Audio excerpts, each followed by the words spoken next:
Hello students, हमारी जो first video थी सावले सपनों की याद, जिसमें हमने पाठ का सार पढ़ा था।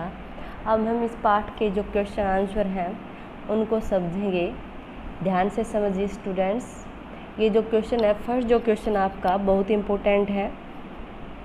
किस घटना ने सालिम अली के जीवन को बदल दिया और उन्हें पक्षी प्रेमी बना दिया?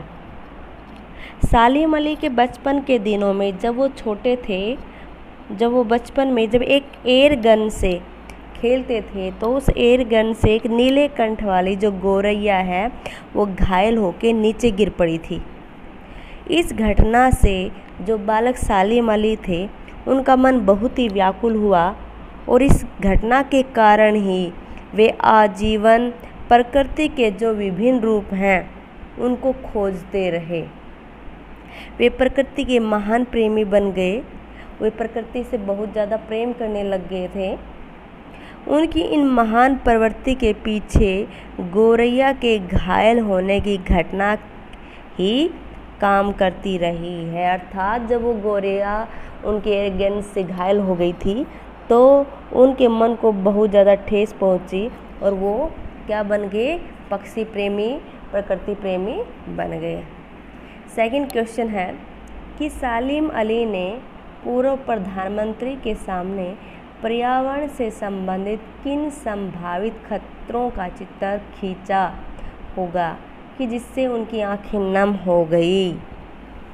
इस क्वेश्चन में बताया है कि सालिम अली केरल की जो साइलेंट वैली को रेगिस्तानी हवाओं के झोंके से बचाने का अनुरोध, एक गुजारिश कह सकते हैं, अनुरोध लेकर जो पूर्व प्रधानमंत्री चौधरी चरण सिंह से मिले थे, जब उस टाइम वो थे, उन्होंने बताया होगा कि रेगिस्तानी हवाओं के कारण केरल की हरी भरी जो एकांत घाटी है वो नष्ट हो गई। साइलेंट वैली का मतलब क्या होता था? मैंने एकांत घाटी नष्ट हो जाएगी। वहाँ का वातावरण शुष्क मतलब सूखा हो जाएगा।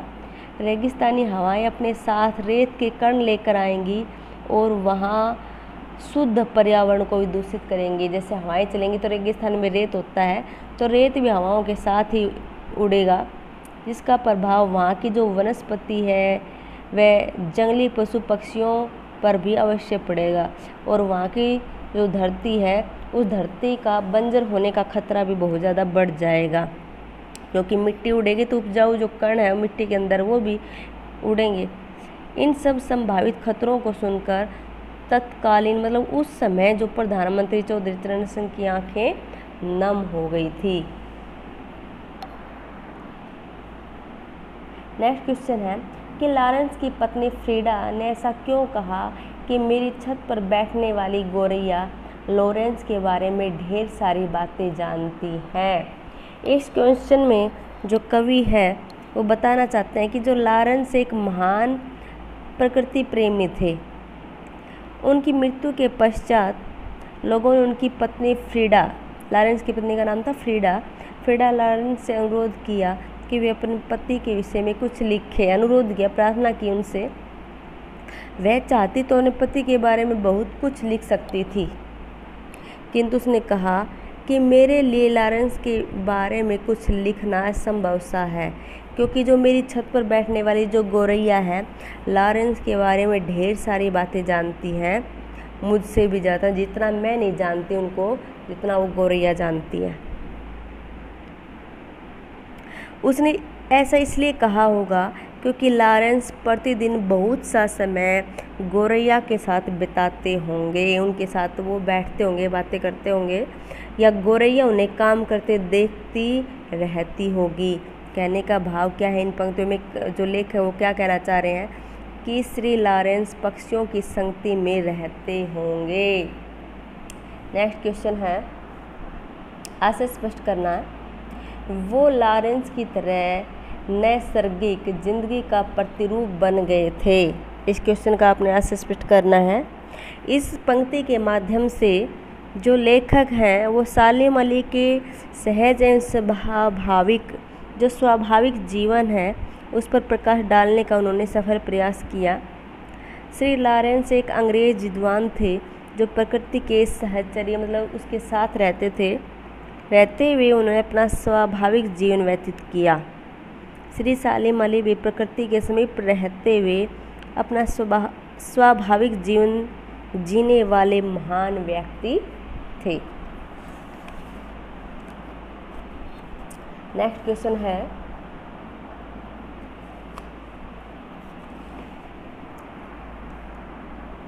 कोई अपने जिस्म की हरारत और दिल की धड़कन देखकर भी उसे लौटाना चाहे तो वह पक्षी अपने सपनों के गीत दोबारा कैसे गा सकेगा? इसका आपने स्पष्ट करना है। लेखक ने यह पंक्ति सालिम अली की मृत्यु के विषय में लिखी है।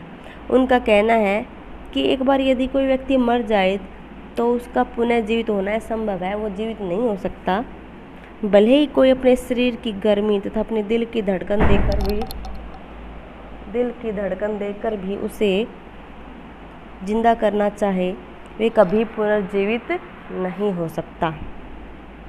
जैसे कि मरा हुआ पक्षी सभी प्रयास करने पर भी अपने सपनों के गीत पुनः नहीं गा सकता, वैसे ही सालिम अली साहब भी मृत्यु के पश्चात हमारे लाख प्रयासों के बावजूद, लाख प्रयत्नों के बावजूद भी इस दुनिया में पुनः नहीं लौट सकते। नेक्स्ट है, सालिम अली प्रकृति की दुनिया में एक टापू बनने की बजाय अथाह सागर बनकर उभरे। देखिए, इस पंक्ति में लेखक ने श्री सालिम अली के प्रकृति संबंधी विशाल एवं अथाह, जो बहुत ज़्यादा उनको ज्ञान था, उसका प्रकाश डाला है। उनका प्रकृति संबंधी ज्ञान किसी टापू की भांति छोटा या थोड़ा नहीं था, अपितु यह सागर की भांति बहुत ज़्यादा अथाह, मतलब बहुत ज़्यादा विशाल था।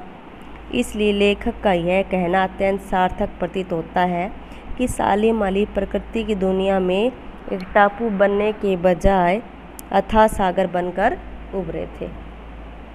नेक्स्ट क्वेश्चन, इस पाठ के आधार पर लेखक की भाषा शैली की 4 विशेषताएं। इस पाठ के आधार पर लेखक की भाषा शैली की निम्नलिखित विशेषताएं हैं।